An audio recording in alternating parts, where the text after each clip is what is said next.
Today I'm going to show you the PME electric chocolate melting pot.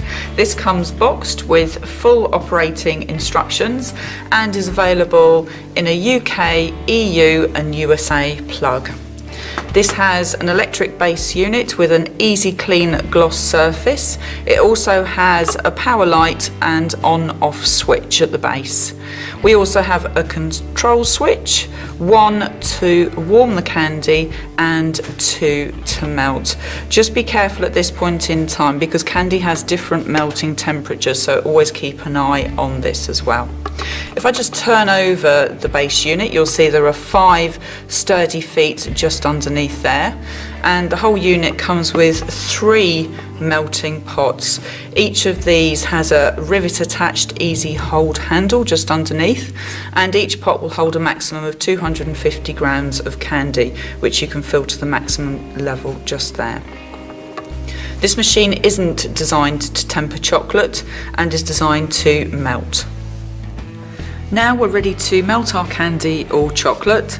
I'm using red candy buttons, and these are vanilla flavoured, and these are one of a range of 12 that we do. The bag is 12 ounces or 340 grams.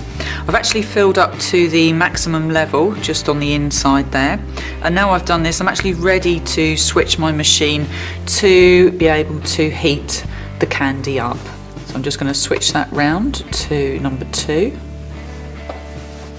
and leave the candy to melt.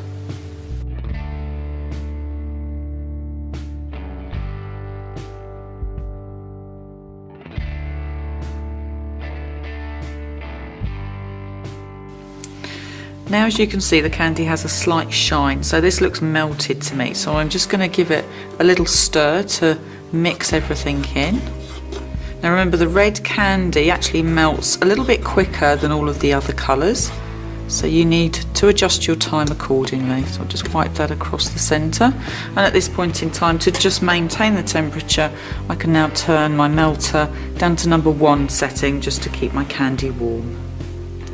Now the candy is melted, it's ready to either dip your cake pops or make candy moulds, or generally just pipe with.